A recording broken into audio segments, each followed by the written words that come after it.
Ang dahilan kung bakit siya nasa sitwasyong ito. Bago pa man siya makapag-reply, isa pang mensahe ang dumating. Alam kong galit ka. Pero kailangan mong malaman ang totoo. Huwag kang magtiwala kay Aiden. Ginamit ka lang niya, tulad ng kung paano niya ako ginamit. May iba siyang mahal. Noon pa man. Ang mga salita ay parang laso na dahan-dahang kumakalat sa kanyang sistema. May iba siyang mahal. Kinumpirma ni Brielle ang kanyang hinala. Si Clara. Isang larawan ang sumunod na ipinadala. Isang screenshot ng isang lumang social media post si Aiden at si Clara, magkayakap, na may caption na, "One day, it will be our turn." Napahigpit ang hawak ni Nida sa telepono. Ang pagdududa na unti-unting nabubuo sa kanyang isipan ay naging isang dambuhalang halimaw. Si Brielle ba ay nagsasabi ng totoo? O sinusubukan lang siyang guluhin? At pagkatapos, ang huling mensahe, ang pinakamasakit sa lahat. Bumalik ka na sa inyo, Nida. Huwag mong ipilit ang sarili mo. Ako ang babalikan niya. Buntis ako. Siya ang ama. Parang isang malakas na sampal ang mensaheng iyon. Buntis. Ang salitang iyon ay umalinggaw sa kanyang isipan, paulit-ulit, na parang sirang plaka. Ang lahat ng piraso ay biglang nagkabit-kabit, ang pagtakas ni Brielle, ang pagpayag ni Aiden sa kasal bilang isang kontrata, ang distansya nito sa kanya. Ang maliit na sinulid ng pag-asa na baka, sa paglipas ng panahon, ay maging maayos sila, ay biglang naputol. Ang katahimikan ni Aiden ay hindi dahil sa sakit, kundi dahil sa pagkakasala. Ang distansya nito ay hindi dahil sa pagkalito, kundi dahil sa katapatan sa ibang babae, sa ina ng magiging anak niya. Pinatay niya ang kanyang telepono. Ang apology message na balak niyang ipadala kay Aiden ay nabura. Napalitan nito ng isang malamig at matigas na pader ng galit at sama ng loob. Ginamit siya. Hindi lang ng kanyang pamilya, kundi pati na rin ni Aiden. Ginawa siyang panakipbutas para sa isang mas malaking kasinungalingan. Isang palamuti sa isang bahay na puno ng mga sikreto at mga basag na pangako. Mula sa gabing iyon, ang lungkot na nararamdaman ni Nida ay nagbago ng anyo. Naging pagdududa ito. Naging selos. At higit sa lahat, naging isang tahimik na galit na naghihintay lang ng tamang pagkakataon para sumabog. Ang mga mensahe ni Brielle ay naging lason na kumalat sa bawat sulok ng isipan ni Aiden. Ang dating malamig na pagwawalang bahala ay napalitan ng isang nag-aalab na galit, galit sa sarili, galit kay Brielle, at galit sa buong sitwasyon. Ang balitang buntis ito, na siya ang ama, ay isang bombang sumira sa anumang natitirang kapayapaan sa kanyang magulong mundo. Hindi niya sinagot ang mga text ni Brielle. Sa halip, ginawa niya ang tanging bagay na alam niyang magbibigay sa kanya ng sagot. Ginamit niya ang kanyang mga koneksyon. Sa loob ng ilang oras, sa tulong ng isang pribadong investigador, nakuha niya ang pangalan ng ospital kung saan di umano ay nagpa-check up si Brielle. Kinabukasan, hindi siya pumasok sa opisina. Nagtungo siya sa ospital na iyon. Ang bawat hakbang niya sa malamig na pasilyo ay mabigat, ang bawat paghinga ay kinakapos. Hinarap niya ang isang matandang doktor, isang kaibigan ng kanyang ama, at ipinakita ang pangalan ni Brielle. "Dosi, kailangan kong malaman. May pasyente ba kayong ganito ang pangalan?" "Brielle Santos." "Nagpa-check up daw siya rito for pregnancy," sabi niya, pilit na pinapakalma ang sarili. Tiningnan ng doktor ang kanyang listahan. Umiling ito. "Wala, Aiden. Walang Brielle Santos sa records namin." "Sigurado ka ba sa pangalan?" Iginiit ni Aiden. "Baka ibang pangalan ang ginamit." Ibinigay niya ang pangalan ng obgyn ninyo. Muling sinuri ng doktor ang mga talaan. Pagkalipas ng ilang minuto, tumingin ito sa kanya ng may pagtataka. "May isa kaming pasyente na nag-claim ng pregnancy test result kahapon. Positive. Pero ibang pangalan ang gamit. Isang Brielle Gonzalez." Brielle. Halos kapareho ng pangalan. Isang pangalan na madaling ipagkamali. Isang malamig na kilabot ang gumapang sa likod ni Aiden. "Dosi, maaari ko bang makita ang resulta? Kahit ang medical record lang." "Importante to." Dahil sa impluwensya ng pamilya niya, pumayag ang doktor. Ipinakita nito sa kanya ang file sa computer. Nakita niya ang pangalan, Brielle Gonzalez. Nakita niya ang resulta, positive. Pero nang makita niya ang iba pang detalye, ang edad, ang address, ang contact number, alam niyang hindi ito si Brielle. Isang kumpletong estranghero. Pero ang pinakamatinding ebidensya ay nasa huli. May CCTV footage sa lobby ng clinic. Pinakiusapan ni Aiden na ipakita ito. At doon, malinaw na malinaw, nakita niya si Brielle nakausap ang receptionist. Ngunit ang AE na ipinakita nito, ang name tag na suot nito para makapasok sa restricted area, ay hindi sa kanya. Nakita niya kung paano nito kinuha ang resulta mula sa isang tray na para sa ibang pasyente habang abala ang nurse. Isang mabilis at kalkuladong pagnanakaw. Kasinungalingan. Lahat ng ito ay isang malaking kasinungalingan. Ginamit ni Brielle ang pagbubuntis ng ibang tao para manipulahin siya. Ang galit ni Aiden ay umabot sa sukdulan. Parang isang bulkan na sumabog sa loob niya. Ang pakiramdam ng pagkakatraidor ay mas matindi pa kaysa noong tumakas ito sa kasal. Dahil ngayon, hindi lang ang tiwala niya ang sinira nito, kundi pati na rin ang ideya ng isang anak, isang inosenteng buhay na ginamit nito para sa sariling kapakanan. Nagmamaneho siya pauwi na parang baliw. Ang mga kamay niya ay mahigpit na nakakapit sa manibela, ang mga ugat sa kanyang braso ay litaw na litaw. Ang tanging nasa isip niya ay si Nida. Ang mga mensahe. Siguradong ipinadala rin ni Brielle ang mga kasinungalingang iyon sa kanya. Siguradong nasasaktan din ito. O mas masahol pa, naniniwala ito. Kailangan niyang magpaliwanag. Kailangan niyang sabihin ang totoo. Sa unang pagkakataon, naramdaman niya ang isang matinding pangangailangan na protektahan si Nida, hindi bilang asawa sa papel, kundi bilang isang taong nadamay sa gulo na hindi niya ginusto. Pagdating niya sa bahay, padabog niyang binuksan ang pinto. Nida, sigaw niya, ang boses ay umaalingaw sa tahimik na sala. Walang sumasagot. Nagmamadali siyang umakyat sa hagdanan at tinungo ang kwarto nito. Kumatok siya ng malakas. Nida, buksan mo to. Kailangan nating mag-usap. Nang walang sumagot, pinihit niya ang door knob. Hindi ito nakalock. Dahan-dahan niyang itinulak ang pinto. Ang sumalubong sa kanya ay isang tanawing nagpatigil sa kanyang paghinga. Nandoon si Brielle, nakatayo sa gitna ng kwarto ni Nida, nakaharap dito. Si Nida naman ay nakaupo sa gilid ng kama, ang mukha ay namumutla, ang mga mata ay puno ng luha, ngunit may matigas na ekspresyon. Ano nang ginagawa mo dito? Tanong ni Aiden, ang boses ay puno ng pagbabanta, nakatuon kay Brielle. Ngumiti si Brielle, isang iting mapang-asar. Oh, nandito ka na pala, mahal. Binibisita ko lang ang pinsan ko. At ang asawa mo. Nakakalito, no? Umalis ka na, Brielle, mahinahon ngunit may daing sabi ni Nida, hindi tumitingin kay Aiden. Bakit? Dahil nasasaktan ka sa katotohanan, sabi ni Brielle, ang boses ay puno ng drama, habang hinihimas ang kanyang tiyan. Hindi mo matatanggap na kahit anong gawin mo, ako pa rin ang mahal niya. Ako ang ina ng anak niya. Hindi na napigilan ni Aiden ang sarili. Humakbang siya palapit. Tigilan mo na iyang kasinungalingan mo, Brielle. Alam ko na ang lahat. Alam kong hindi ka buntis. Ang ngiti sa mukha ni Brielle ay saglit na natigilan, napalitan ng gulat, bago ito mabilis na nakabawi. Tumawa ito, isang tawang mapakla. Siyempre, iyan ang sasabihin mo sa kanya. Para ano? Para manatili siya sa'yo. Para mayroon kang tagasunod. Huwag kang maniwala dyan, Nida. Ganyan talaga siya. Isang sinungaling. Tumingin si Brielle kay Nida, ang mga mata nito'y nagliliyab sa inggit at galit. Wala ka kung wala ako, Nida. Tandaan mo iyan. Ako dapat ang asawa niya. Ako dapat ang nasa posisyon mo. Inagaw mo lang ang dapat na sa akin. Walang inagaw si Nida, sigaw ni Aiden. Ikaw ang tumakas.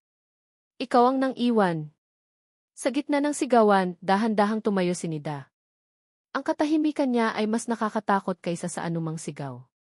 Tumingin siya, hindi kay Brielle, kundi kay Aiden. Totoo ba? Tanong niya, ang boses ay basag. Totoo bang may iba kang mahal? Noon pa man? Natigilan si Aiden. Ang tanong ay hindi tungkol kay Brielle. Ito ay tungkol sa isang mas malalim na sugat. Tungkol kay Clara. Ang mga mata ni Nida ay naghahanap ng katotohanan, hindi ng pagdadahilan. Ang kanyang katahimikan ay naging sagot. Isang mapait na ngiti ang sumilay sa labi ni Nida. Tumulo ang isang butil ng luha mula sa kanyang mata. Gets ko na, bulong niya. Pagkatapos ay lumingon siya kay Brielle. Hindi ko inagaw ang isang bagay na isinuko mo. At hindi ko kailangan ang isang bagay na hindi naman talaga para sa akin. Dahan-dahan, hinubad ni Nida ang singsing sa kanyang daliri, ang wedding ring na isinuot ni Aiden sa kanya sa simbahan. Ang simbolo ng kanilang kasunduan. Inilapag niya ito sa ibabaw ng dresser. Ang tunog ng metal na tumama sa kahoy ay umalinggaw sa buong silid. Isinuot ko yan para hindi tayo mapahiya sa harap ng mga pamilya natin, sabi niya, ang boses ay matatag na ngayon. Pero tapos na akong magpanggap. Kinuha niya ang isang maliit na bag na nakahanda na pala sa gilid ng kama. Naglakad siya papunta sa pinto, nilagpasan si Brielle na parang hangin, at dumaan sa tabi ni Aiden nang hindi ito tinitingnan. Nida, saan ka pupunta? Desperadong tanong ni Aiden, hinawakan siya sa braso. Marahas na iwinaksi ni Nida ang kanyang kamay. Sa unang pagkakataon, nakita ni Aiden ang apoy sa mga mata nito. Hindi lungkot. Hindi awa. Kundi purong galit at pagkawasak. Kahit saan, sagot niya. Basta malayo dito. Malayo sa inyong dalawa. At naglakad siya palabas. Walang lingon likod. Iniwan niya ang dalawang tao na sumira sa kanya. Iniwan niya ang bahay na naging kulungan niya. Iniwan niya ang buhay na ipinilit sa kanya. Naiwan si Aiden sa gitna ng silid, kasama si Brielle na ngayon ay natutulala na. Ngunit hindi na niya nakikita si Brielle. Ang tanging nakikita niya ay ang singsing na naiiwan sa dresser, kumikinang sa ilalim ng ilaw, isang simbolo ng kanyang pinakamalaking pagkakamali.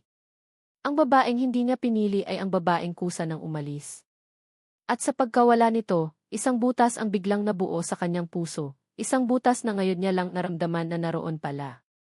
Ang pag-alis sa bahay ni Aiden ay parang pag-alis ng isang napakabigat na baluti. Sa unang pagkakataon sa loob ng maraming linggo, nakahinga si Nida ng maluwag. Ngunit ang kalayaan ay may kasamang pait. Wala siyang binalikan.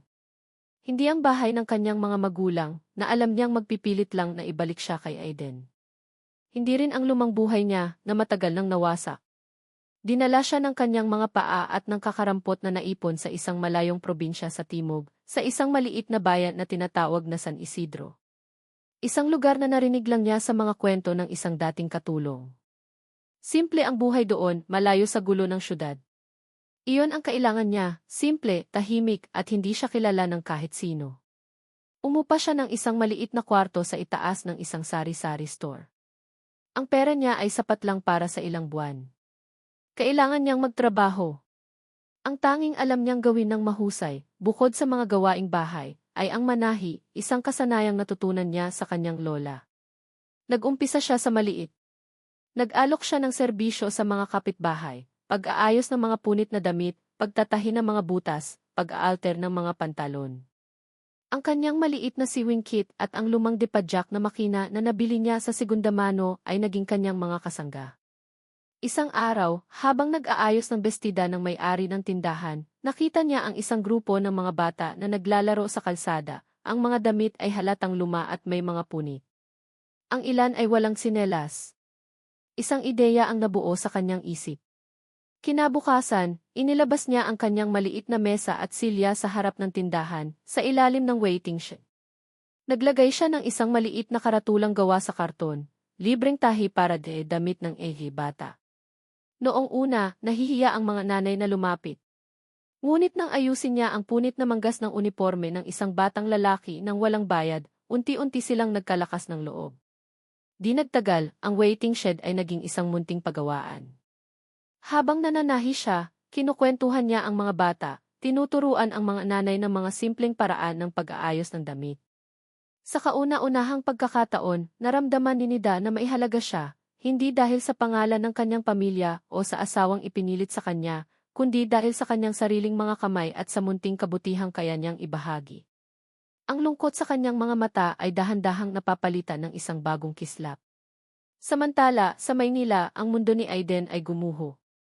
Ang bahay ay naging mas malamig at mas tahimik kaysa dati. Ang bawat sulok ay nagpapaalala sa kanya kay Nida, ang amoy ng kape sa umaga, ang ayos ng mga unan sa sofa, ang bakas ng kanyang presensya na unti-unting nawawala. Ang galit niya kay Brielle ay napalitan ng isang malalim na pagsisisi.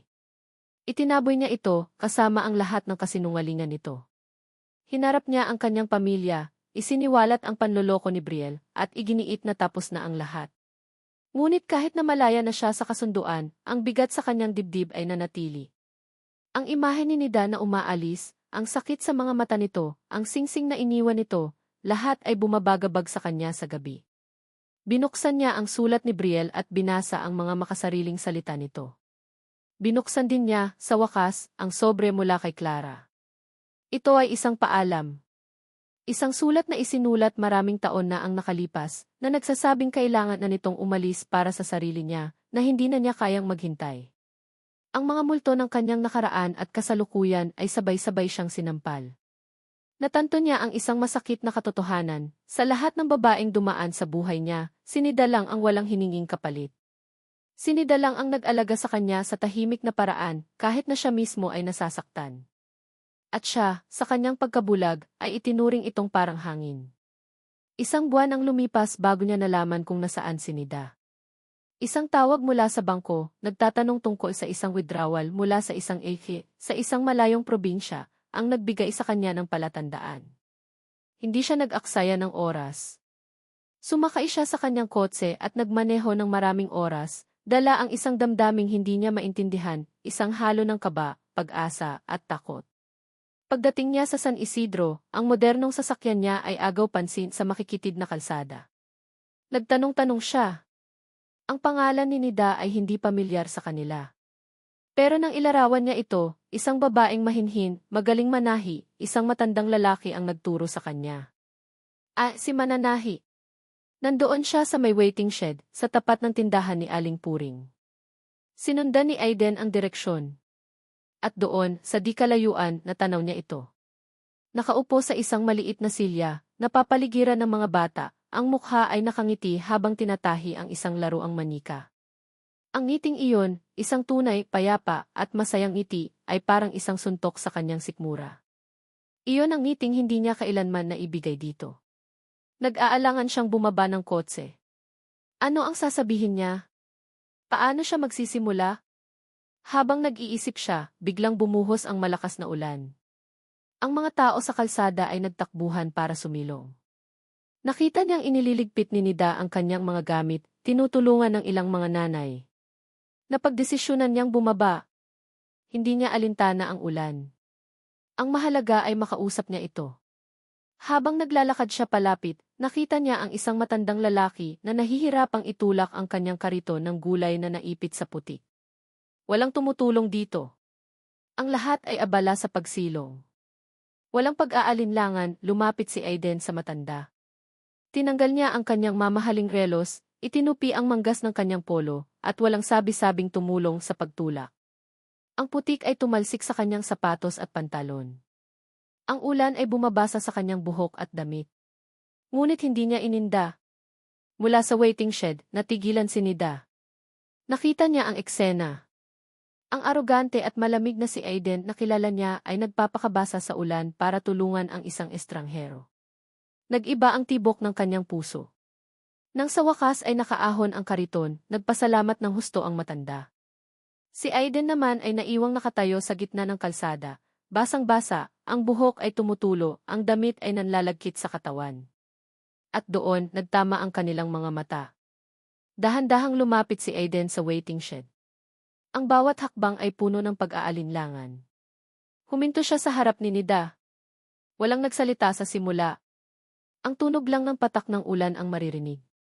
Anong ginagawa mo dito? Sa wakas ay tanong ni Nida, ang boses ay mahina ngunit hindi galit.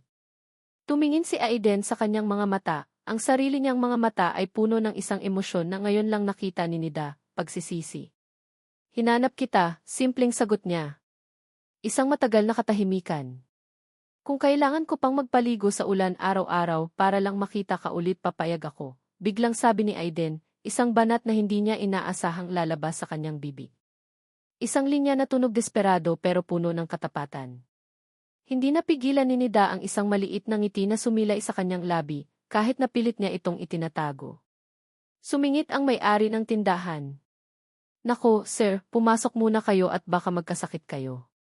Nida, bigyan mo ng tuwalya itong bisita mo. Sa loob ng maliit na tindahan, sa gitna ng amoy ng kape at biskwit, iniabot ni Nida ang isang malinis na tuwalya kay Aiden. Ang kanilang mga daliri ay saglit na nagdikit. Isang kuryente ang dumaloy sa kanilang dalawa, isang bagay na bago, isang bagay na nakakakilig. Habang pinupunasan ni Aiden ang kanyang buhok, hindi niya maalis ang tingin kay Nida. Nagbago ka, sabi niya. Ikaw din, sagot ni Nida. Tumingin siya sa labas, sa papatilang ulan. Bakit parang ngayon ko lang siya nakita, bulong niya sa sarili. Hindi bilang asawa, kundi bilang tao. Ang galit ay napalitan ng pag-asa. Ang pagkawasak ay napalitan ng isang maliit, nanginginig na posibilidad. Posibilidad na baka, sa pangalawang pagkakataon, maaari silang magsimulang muli. Hindi bilang dalawang taong pinagbuklod ng isang kontrata, kundi bilang dalawang taong pinagtagpo ng isang pagkakamali na baka sakaling maitama pa. Hindi kaagad sumama si Nida pabalik sa Maynila. Sinabi niya kay Aiden na kailangan niya ng panahon, panahon para sa sarili niya, at panahon para patunayan ni Aiden na ang pagbabago nito ay totoo at hindi dala lang ng biglaang pagsisisi. Pumayag si Aiden. Ngunit hindi siya umalis. Nanatili siya sa San Isidro, umupa ng isang maliit na bahay malapit sa tindahan ni Aling Puring. Araw-araw, matyaga siyang naghihintay. Hindi niya pinilit si Nida. Sa halip, ipinakita niya ang kanyang intensyon sa gawa. Tumutulong siya sa komunidad. Nagbuhat siya ng mga sako ng bigas, nagkumpuni ng mga sirang bakod, at naging regular na katulong ng matandang magkakariton na una niyang nakilala. Ang mga mamahaling damit niya ay napalitan ng mga simpleng t-shirt at maong. Ang dating malamig at aroganteng sisi ay naging si Kuya Aiden ng San Isidro. Pinanood ni Nida ang lahat ng ito mula sa malayo. Ang pader na itinayo niya sa paligid ng kanyang puso ay unti-unting gumuho sa bawat mabuting gawa ni Aiden. Nakikita niya ang sinseridad sa mga mata nito. Nakikita niya ang pagod pero masayang ngiti nito sa pagtatapos ng araw. Dahan-dahan, natutunan niyang muling magtiwala. Ang kanilang mga pag-uusap ay nagsimula sa mga simpleng kumusta, hanggang sa nauwi sa mahahabang kwentuhan sa ilalim ng waiting shed habang humihigop ng mainit na kape. Ikinuwento ni Aiden ang tungkol kay Clara, ang kanyang unang pag-ibig na nag-iwan sa kanya ng malalim na sugat at takot na muling magmahal. Ikinuwento ni Nida ang tungkol sa pakiramdam na palaging kipamalit at ang pangarap niyang magkaroon ng sariling maliit na patahian. Sa unang pagkakataon, tunay silang nagkakilala. Walang pagkukunwari, walang kontrata, walang mga pamilyang nakikialam. Tanging sila lang. Isang araw, isang hindi inaasahang tawag ang natanggap ni Nida. Galing ito kay Greg, ang kanang kamay at matalik na kaibigan ni Aiden. May malaking problema sa Navarro Corporation, ang kumpanya ng pamilya ni Aiden, at kailangan ang tulong niya. Nagulat si Nida. Anong maitutulong niya? Ipinaliwanag ni Greg na ang pamilya ni Brielle, sa pamumuno ng ama nito, ay sinusubukang i-take over ang kumpanya, gamit ang mga utang at masamang publisidad na sila rin ang may kagagawan. Ngunit may isang bagay na hindi alam ng lahat. Bago pa man ang kasal, bilang bahagi ng kasunduan, lihim na inilipat ng ama ni Aiden ang isang malaking porsyento ng voting shares ng kumpanya sa pangalan ni Nida, bilang kidawri at proteksyon para sa kanya. Ito ay isang legal na dokumento na magbibigay sa kanya ng kapangyarihan para harangin ang hostile takeover. Noon lang naunawaan ni Nida ang lahat. Hindi lang siya basta pambayad utang. Mayroon ding plano ang pamilya ni Aiden para protektahan siya. Kasama si Aiden, bumalik si Nida sa Maynila.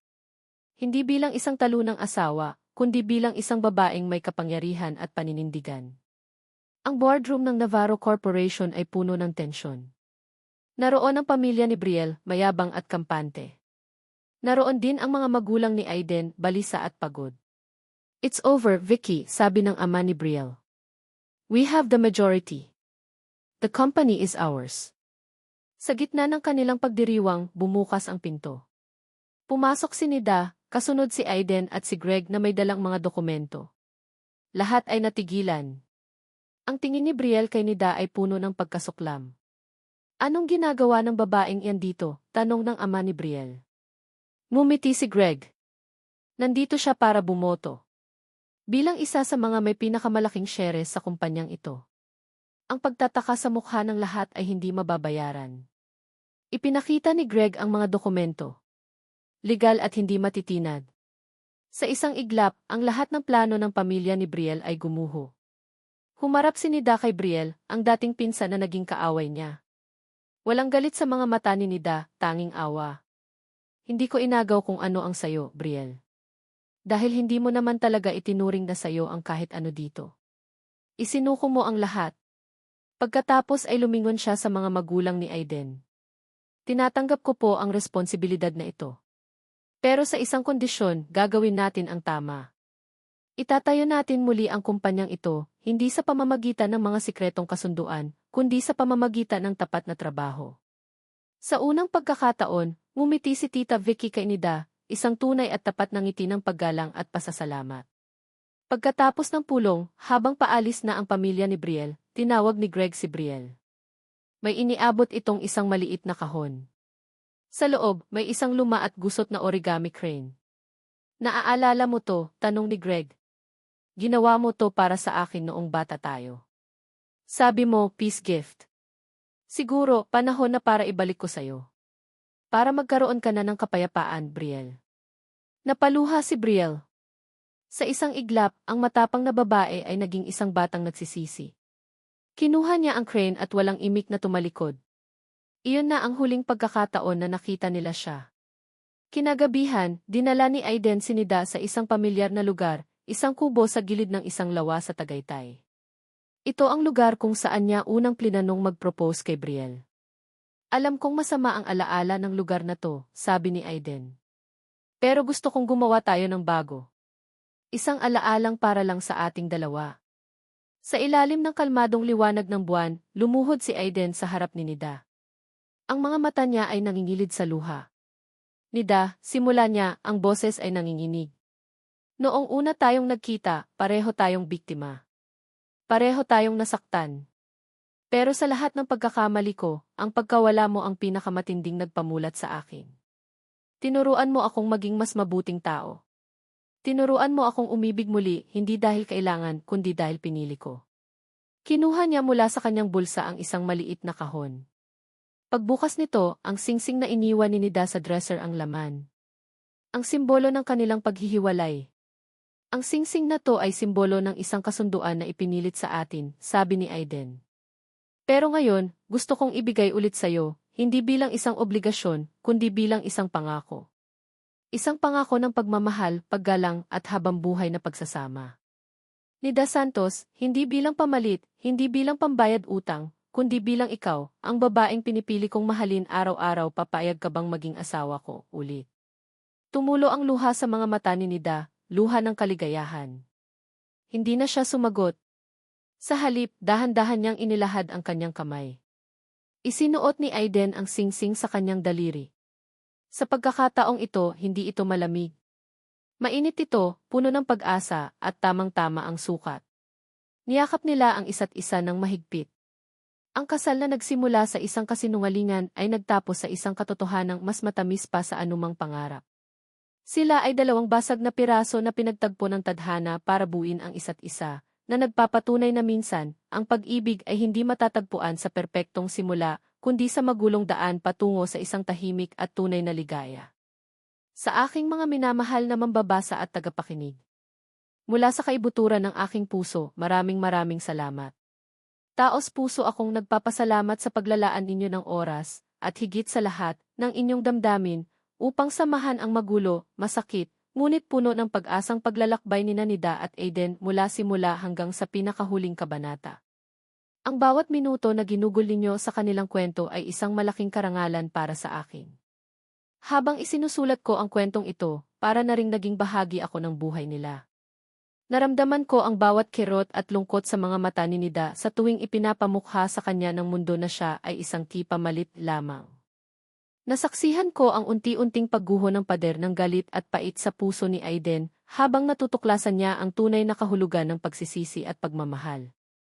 Ang pagsulat sa mga tagpo sa San Isidro, kung saan dahan-dahang nabuo ang isang tunay na koneksyon sa pagitan nila sa gitna ng buhos ng ulan at simpleng pamumuhay, ay nagbigay sa akin ng kakaibang kilig at saya bilang isang manunulat. Ang kanilang paglalakbay ay naging paglalakbay ko na rin. Ang isipin nagpalit para sa utang ki ay hindi lamang isang simpleng kwento ng pag-ibig. Ito'y isang salaysay tungkol sa pangalawang pagkakataon, isang paalala na hindi pa huli ang lahat para itama ang mga pagkakamali at magsimulang muli. Ito ay tungkol sa paghahanap ng sariling halaga at lakas sa kabila ng mga pagsubok, tulad ng ipinakita ni Nida. Hindi ito ang kasal ko. Ito ang unang pumasok sa isip ni Nida habang hinihila siya ng sarili niyang inapalayo sa nagkakagulong bulwagan ng simbahan. Ang damit pangkasal na sa pilitang isinusuot sa kanya ay malamig sa balat, mabigat sa balikat, at napakaluwag sa kanyang dibdib, isang sagradong kasuotan na hiniram lamang para sa isang kasinungalingan. Ang mga perlas na nakaburda sa lailayan nito ay parang maliliit na yelo na dumadampi sa kanyang mga binti, nagpapaalala sa kanya na ang bawat segundong lumilipas ay hindi para sa kanya. Ma, ano po ba nang nangyayari? Nasaan si Brielle? Tanong ni Nida, ang boses niya inanginginig, halos hindi marinig sa gitna ng mga bulungan at nag-aalalang sigawan sa labas ng maliit na silid. Hindi siya sinagot ni Aling Martha. Sa halip, ang mga mata nitong namumula at puno ng luha ay nakatitig sa kanya na maihalong awa at desperasyon. Ang mga kamay nito, na dati malambing na humahaplos sa kanyang buhok, ay naging bakal na humihigpit sa kanyang braso. Nida, anak, pakiusap. Gawin mo to para sa pamilya. Gawin ang ano, ma, naguguluhang tanong niya. Nakasuot lang siya ng simpleng lilak na bestida bilang abay. Ngayon, kaharap niya ang salamin, isang estranghero na nakasuot ng puti. Biglang bumukas ang pinto at pumasok si Tita Vicky, ang ina ng lalaking ikakasal. Ang karaniwang maamo nitong mukha ay napalitan ng bakal na determinasyon, bagamat bakas pa rin ang pamumutla at pagkatulala. Wala na tayong oras, sabi nito sa garalgal na boses. Tumakas si Brielle. Iniwan niya ang sulat. Hindi na siya babalik. Parang bombang sumabog ang mga salitang iyon sa pandinig ni Nida. Si Brielle, ang kanyang pinsan, ang babaeng itinuring niyang parang kapatid, ang nobya, tumakas sa sarili nitong kasal. Kailangan mong pumalit sa kanya, Nida, diretsong sabi ni Tita Vicky, at sa pagkakataong iyon, parang huminto ang pag-ikot ng mundo ni Nida. Ang ingay sa labas ay nawala.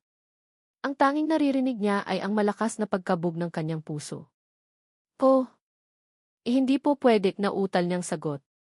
Napatingin siya sa kanyang ina, naghahanap ng kakampi, ngunit ang nakita niya ay isang mukhang sumusuko na. Anak, kailangan, pakiusap ni Aling Martha, ang mga luha ay tuluyan ng bumagsak. Hindi mo naiintindihan.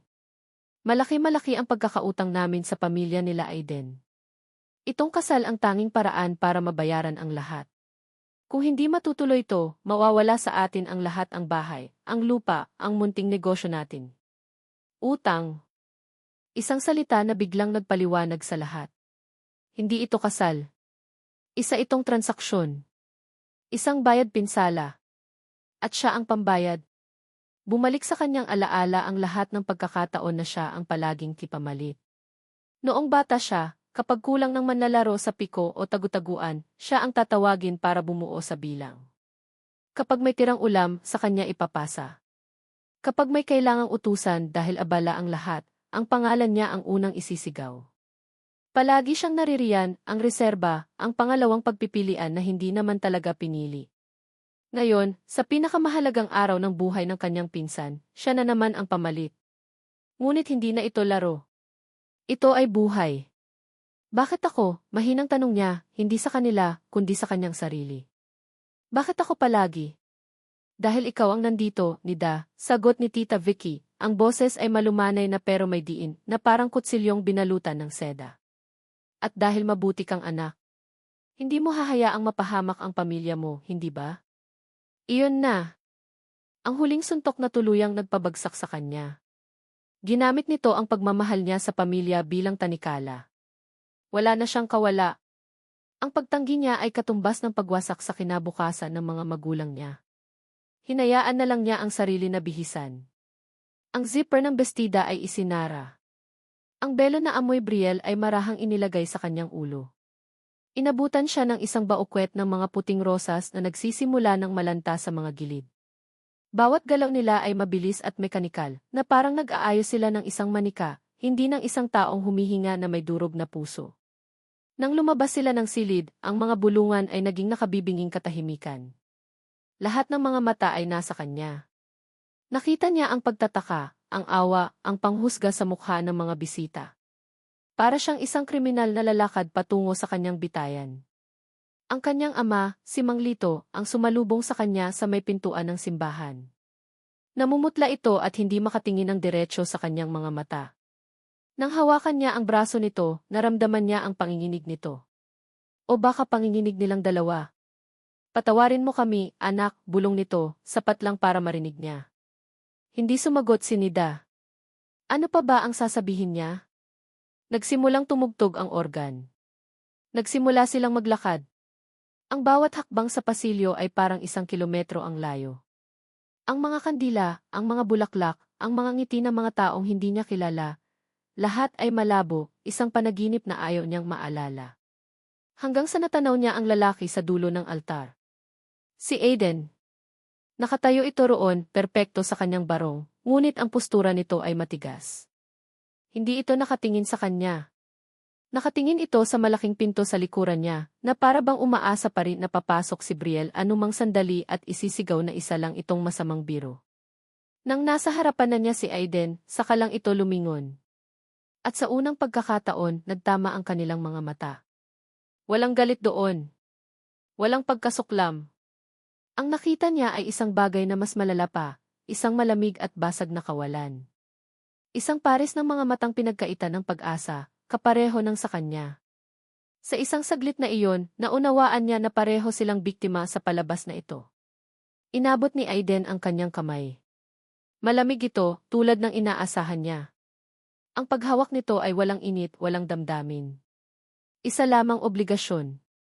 Ang seremonya ay parang isang mabilis na pelikula. Ang mga salita ng pari ay parang hangin lang na dumadaan. Hindi niya maalala kung paano niya nasabi ang ki ay dude. Ang alam lang niya, isinuot ni Aiden ang singsing sa kanyang daliri, isang malamig na bilog na metal na sumisimbolo sa kanyang habambuhay na pagkakatali sa isang kasunduan. Hindi siya hinalikan ni Aiden. Sa halip, marahan lang nitong idinikit ang labi sa kanyang pisngi, isang kilos na napilitan at walang anumang emosyon. Para sa mga litrato. Para sa mga tao. Sa resepsyon, ang pagpapanggap ay nagpatuloy. Pinaupo sila sa gitna, sa mesa ng bagong kasal, pero parang may isang malaking pader na hindi nakikita sa pagitan nila. Ang tugtugan ay masaya, pero ang katahimikan sa pagitan nilang dalawa ay nakabibingi. Hindi sila nag-usap. Ni isang salita. Kumain siya nang hindi nalalasahan ang pagkain. Mumiti siya kapag may bumabati, pero ang mga ngiti niya ay hindi umabot sa kanyang mga mata. Pinanood niya ang mga magulang niya na nakikipagtawanan sa pamilya ni Aiden, na para bang ang lahat ay normal, na para bang hindi nila ipinagbili ang sarili nilang anak. Maya-maya, sa kalagitnaan ng ingay, marahan siyang kinalabit ni Aiden. Sa unang pagkakataon mula noong seremonya, nagsalita ito sa kanya. Huwag mong isipin na may kahulugan ang kahit ano dito, bulong nito, ang boses ay mababa at walang kabuhay-buhay, dahil para sa akin, isa lang itong kontrata. Isang palabas para sa kanila. Tumagos sa puso ni Nida ang bawat salita. Hindi siya lumingon. Hindi siya kumibo. Tumango na lang siya ng bahagya, isang kilay lang ang gumalaw, sapat na para malaman ni Aiden na narinig niya.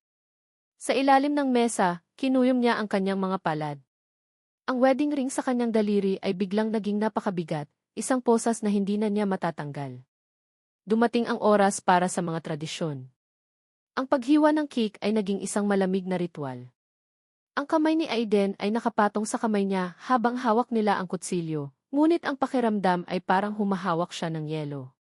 Walang init, walang buhay.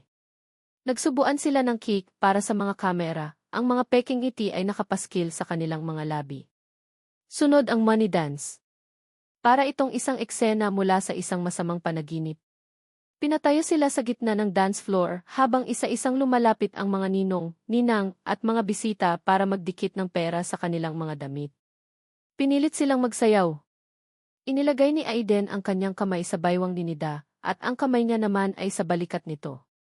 Ang distansya sa pagitan nila ay sapat lang para hindi magmukhang katawa-tawa, pero ang agwat ng kanilang mga damdamin ay parang isang karagatan. Umiwas sila ng tingin. Si Nida ay nakatingin sa sahig, binibilang ang mga hibla ng karpet. Si Aiden naman ay nakatingin sa malayo, sa isang lugar na hindi niya maabot. Ang bawat nota ng mabagal na musika ay parang martilyong pumupukpok sa kanyang sentido. Ang bawat perang idinidikit sa kanyang damit pangkasal ay parang isang paalala, bayad ka na. Nang sa wakas ay natapos ang lahat, parang nabunutan ng tinik si Nida.